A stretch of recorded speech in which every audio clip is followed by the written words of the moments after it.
Yeah. All I need is one mic. Yeah. All I need is one mic. Hey everybody, welcome back to One Mic, where I watch shit so you don't have to. And today I'm here to talk about Season 5, Episode 3 of HBO's Insecure, entitled Pressure. Okay. Yeah, that was a good one. Okay. So this episode kind of largely focuses on like the dynamic between Lawrence and Condolences, where it's kind of like this single parent slash co-parent sort of thing. And it has a lot of interesting commentary, which I'm going to talk about later, that kind of revolves around just what it's like in the black community when you have absentee fathers or you have co-parenting and you're struggling with that. And it's something that we all kind of either experience directly or we know people who have experienced it directly, because unfortunately absentee fathers is more common than it should be in the black community. So I appreciate the commentary that I feel like this episode did for that dynamic.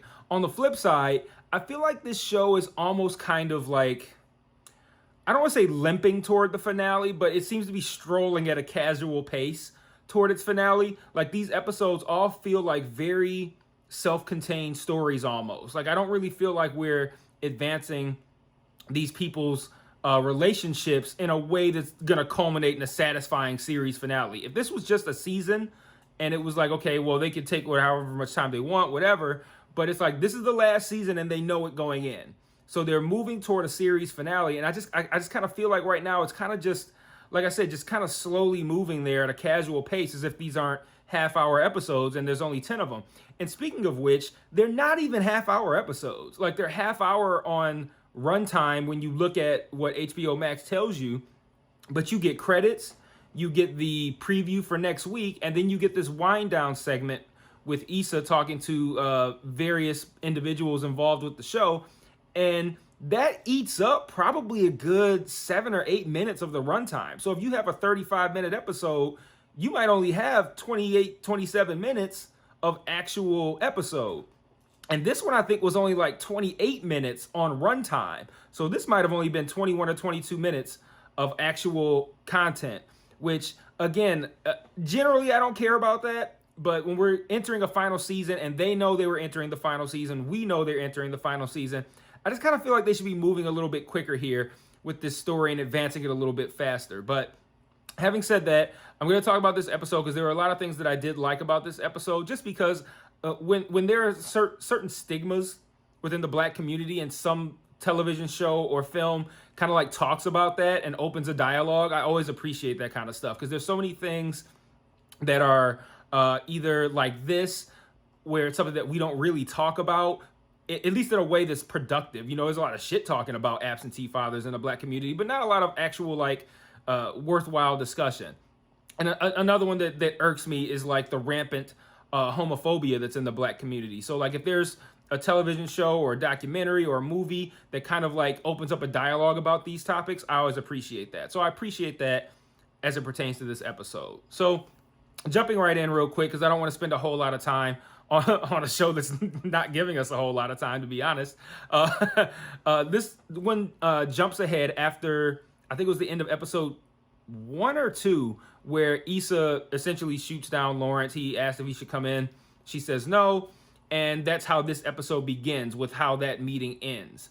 He goes back to San Francisco. I'm pretty sure we have a time jump here. And everything seems to be going pretty good for him. He's got he's confident in his job now. You remember early on, he had all kinds of issues at work. Well, one, he had issues even finding work. Season 1, Lawrence didn't do shit. But then he had issues with just like office dynamics and how he was treated just like as a black guy in his business. But now he seems to be rolling. He seems to be doing a good job. He's on a date with some chick and finds out that his baby was born. And so he flies down to LA to meet with Condolences and go see his baby, who was named Elijah Mustafa. Like, what the fuck? But he comes into the hospital room, and her mother and sister are there. The sister is played by Keke Palmer. And immediately they give him this look like, the fuck you doing here? Like, Lawrence is here? And at that point, I was already a little, I guess, turned off from this, because we don't see any evidence that of Lawrence being like a shit father, right? Or not being involved in Condolence's life. Like we just see him, we jump. Like we see him, we find out that she's pregnant at the end of last season.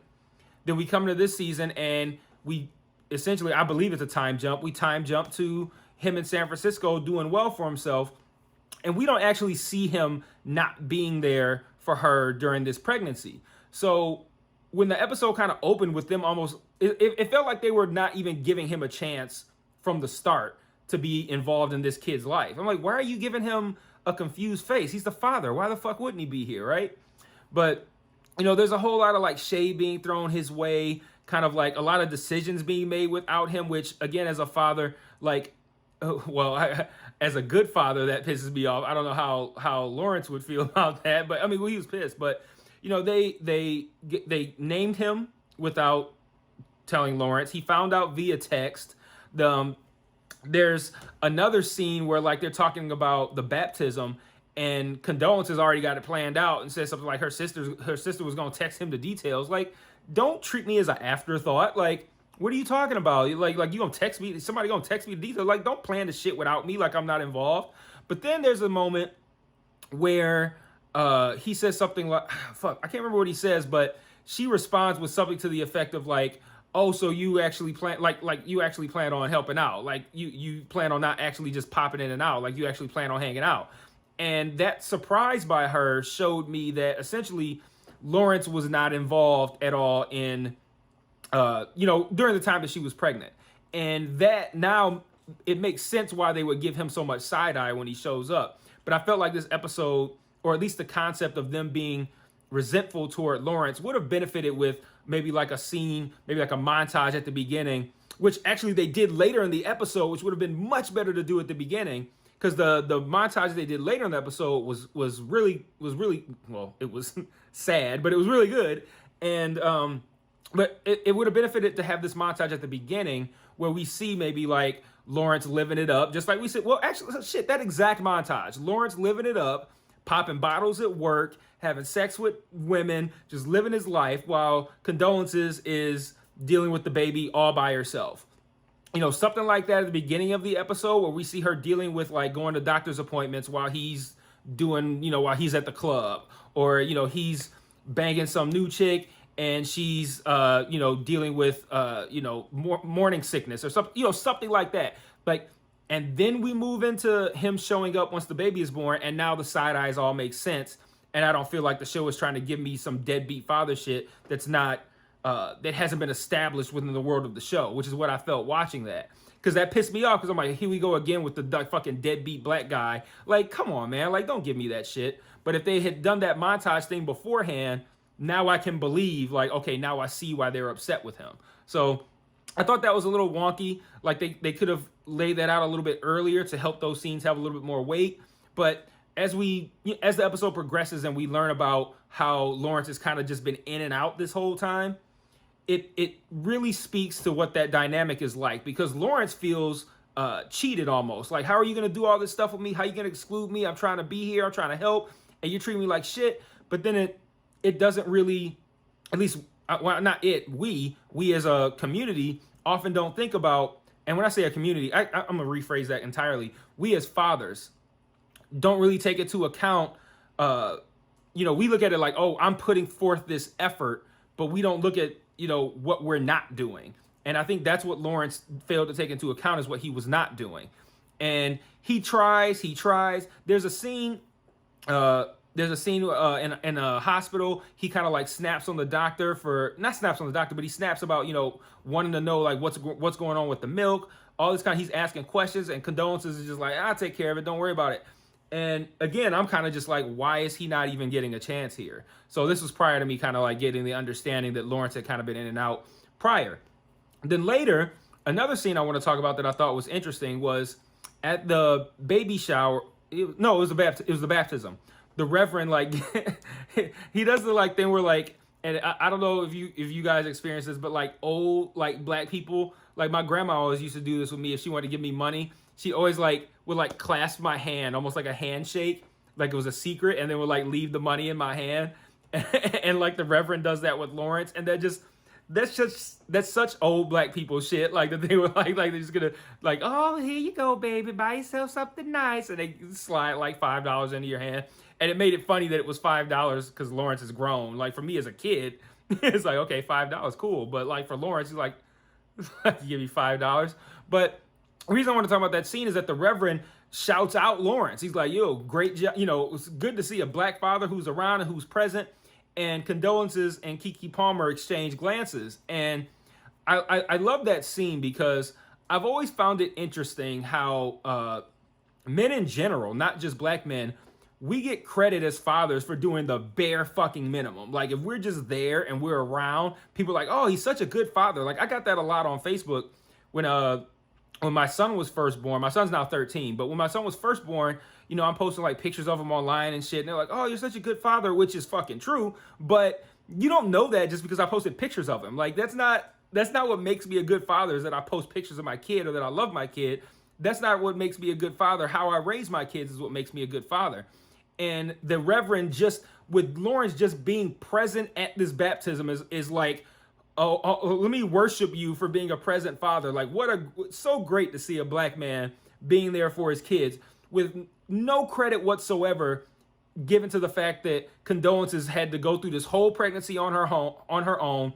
Lawrence is in and out, flying down on weekends. He's barely there. They had all kinds of situations that they had to deal with without him. None of that is taken into account. The motherfucker shows up to the baptism and now he's a great father. And that happens so much. And like women get such a raw deal with that shit because we do not deserve accolades for doing the bare fucking minimum. Like just being present in our kids' lives. That's not pat on the back shit. That's just me doing what I'm supposed to do shit. And it's wild how we get credit for that. And I like that they put that in this episode because that's always frustrated me. That's weird to say I'm frustrated by being called a good father.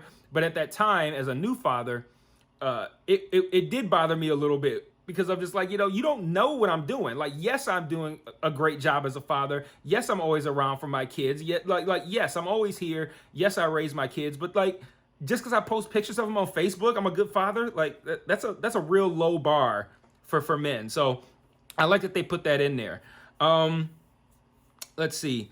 Lawrence then transitioned kind of almost into from me feeling sympathetic toward him at the beginning, because again, I didn't realize that he was absent during the pregnancy. Sympathetic toward him during the beginning to transition to like, oh, now he fucked up. So when like there's a moment where like he has a situation at work, he cancels coming down there to see them, and that was not a good look.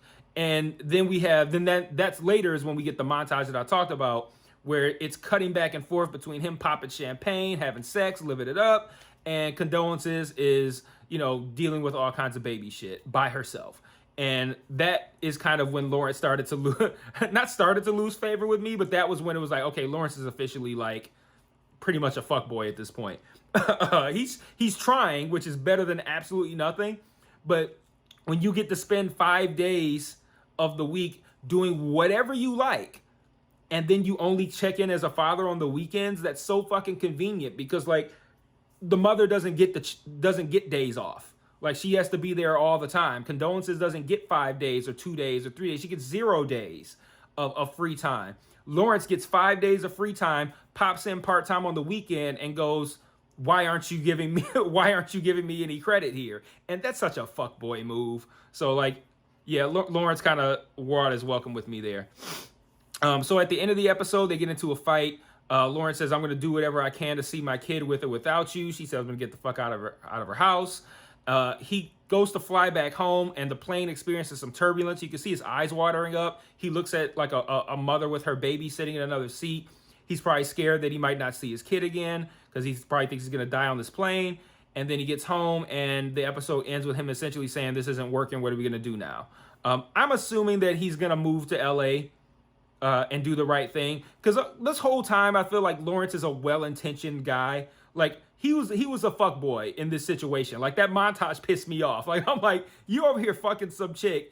And speaking of which, is there always, like, an obligatory Lawrence ass shot in every season? Like, I feel like we see him fucking somebody with, like, the camera, like, looking down on his ass. Like, I feel like that happens every year. But Anyway, that montage pissed me off. So but at the end of the day, I do feel like Lawrence is a well-intentioned, good guy, and that by and large in this series, he's gotten a raw deal and hasn't been given the kind of credit or leeway that someone in his circumstances should have gotten. So because of that, I have faith that Lawrence is gonna do the right thing, which the only real answer to that is to move back to LA. So that's what I'm hoping he's gonna do. One thought that I had prior to wrapping this up is that we see Chad in this episode, and I'm really disappointed with how rarely we've seen Chad in these last, I feel like in the last maybe like 2, maybe even 3 seasons, but I feel like definitely last season we did not see Chad very much. We're just now seeing him for the first time in episode 3, only one scene, and it's a crime to deprive us of Chad. Chad is one of the best characters on the show, and they do not give him enough screen time. He's like the male Kelly for me. Like Kelly is like probably like my favorite female character, and Chad is my favorite male character. And Chad does not get anywhere near the love that Kelly gets. But, you know, at the end of the day, the show really is about these women and what they have to deal with in their relationships, whether that be work or personal relationships, whatever, romantic. And it's not about Chad. So whereas it is about Kelly. So I'll give them that. Speaking of Kelly, what happened to the fucking podcast? Like her and what's her face talk about it in the next episode 4. But like there's no, I don't know. They kind of really gave us like a big like, oh, Kelly's gonna start a podcast kind of deal. But they haven't really spent too much time with it. But again, that's what I've been saying about like these episodes all feeling like self-contained little stories. We get away from things that seem interesting. So with not a lot of time left either. So I don't know. I'm curious about the direction of this season. I'm starting to get a little concerned, but it's only episode 3. I'm assuming that there's 10 and that we'll get a satisfying ending. So I'm going to see you guys for episode 4, which I'm going to record right after this. And I'm going to open up that episode with a bit of an explanation as far as what happened with the delays in me getting these episodes out, as far as what the future is going to look like for Insecure and other shows that air on Sunday. So till then, peace.